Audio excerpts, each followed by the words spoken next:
So this is the finished product, and I'm going to show you how we got there. The plan for today is we're going to, we had just quenched it, right? We took it to 320, quenched it, there's scale on it. We're going to go ahead and sand off that scale, and then we're going to come back inside and then hand sand it up to 600. From there, we're going to take it to ferric chloride. Now my ferric chloride mixture is 4:1. 4 parts water, 1 part ferric chloride. And what we're going to be doing is those actual sand, those, what would you call them, scratch pattern, the sanding marks, we're going to leave it in the ferric chloride until the ferric chloride eats away those sanding marks and it becomes a smooth surface. Then what we're going to do is ensure that we have an even base as far as a nice even coat of ferric chloride or finish from the ferric chloride. Then we're going to move to Perma blue and we're going to blacken the blade as you can see it here. And I'm going to show you what you need for that and walk you through those steps. All right, so moment of truth. We'll see if we wasted our time or not. And really, even if this doesn't work, that's not too big a deal. Didn't take that long to take it from 120 to 320. But I really hope that this works, or works well, because that would actually be a nice way to save some time in the future. Yeah, I mean, this seems to be working pretty well.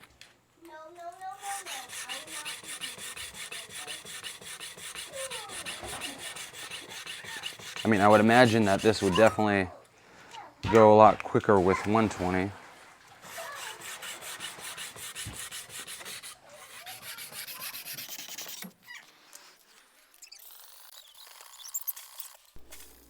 All right, so I had to take a break from last time and record on a different day, which is why you see surface rust.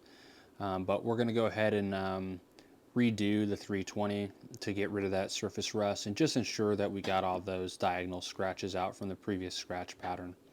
Yeah, and then once we hit it with 320, then it'll go real quick because we'll hit it with 600 and it'll be ready for etching.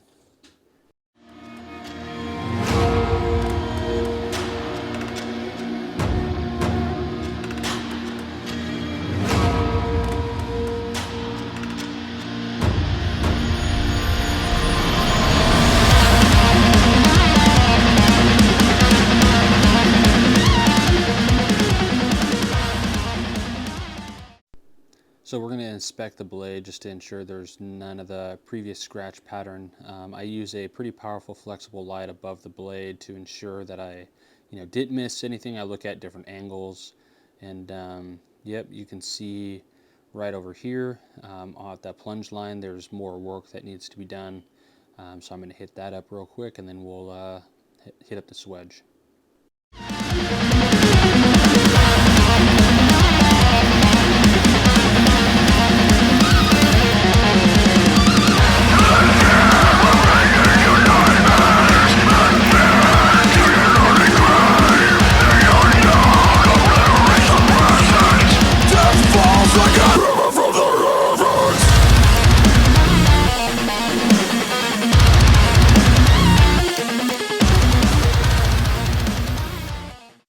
Alright, so this is really important. You want to really make sure you get into that plunge line because again, like I've stated before in previous videos, those small details are really what matter, and separate the men from the boys. So something like a plunge line is really easy to overlook, especially when you have such a sharp plunge line like this one. It's kind of a pain in the ass to get into, but it's absolutely necessary.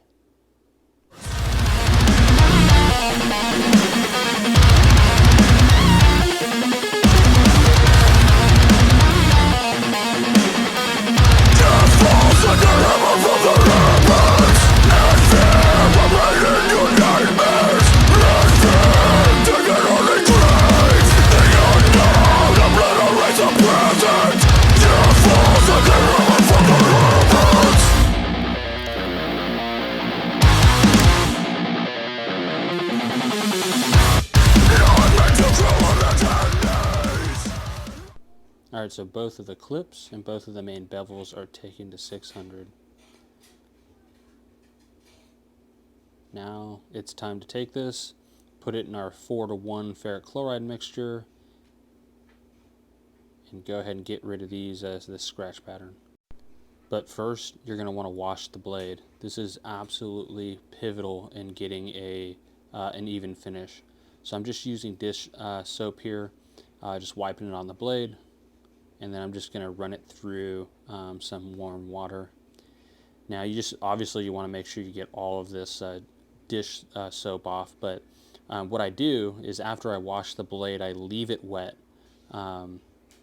I don't want to take any chances of getting any of my oils on. Some of the white paper towels have oils on them as well, so I don't even chance it. I just leave it wet, and then I'll take it out to the ferric chloride.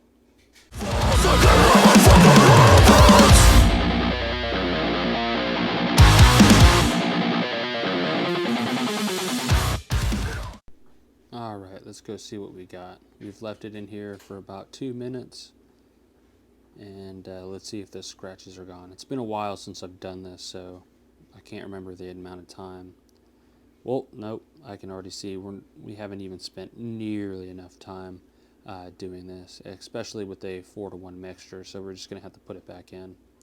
One of the things, too, that I want you to understand is the stronger the ferric chloride mix you have, the less likely you are to get an even etch.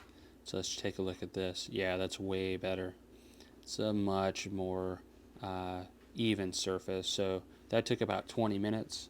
It'll vary depending on your strength of ferric chloride, how old your ferric chloride is. So I just recommend checking it every 5 minutes or so, just to ensure you're not etching too deep and pitting the blade.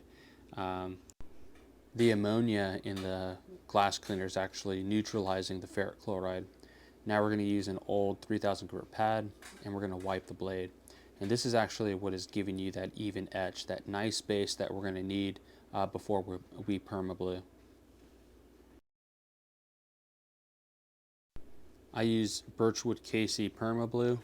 You can use the Super Blue too, it just gives you a darker finish. And I'm shaking the bottle like that because I'm practically out of it, so I need to get more. But I'm spraying it on. You can technically wipe it on, but I like to spray it on. I find that I get a little bit more even etch in this case when I do the ferric chloride method. So I'm going to do the same exact thing I did with the ferric chloride. I get a nice liberal spray, that Perma Blue on the blade, and then I'm just wiping the blade with that 3000 grit pad.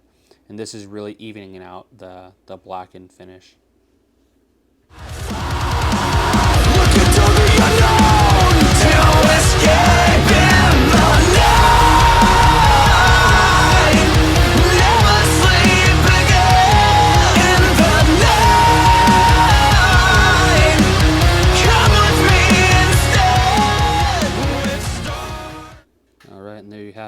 Nice even blackened finish. Now I'm going to go ahead and etch my maker's mark off camera. Alright, so this is what we have. It's pretty good, but I mean, I prefer, you can get a much cleaner effect, much more even effect if you sandblast the blade and then blacken it. But if you don't have access to a sandblaster, this is one way to do it. I mean, I got a little bit of a smudge right there that I'll have to fix. And really, what it comes down to is, having that 3000 grit paper and really just being patient. It's kind of difficult to get an even finish like this if you're not sandblasting it, if you're just doing the ferric chloride method. But you can get it if you're just patient enough. So that's it for finishing the blade until we give it an edge. And now we're going to move on to actually, cutting the handle out of the material we're using, sculpting the handle, all that good stuff, and then gluing it up. So stay tuned for that.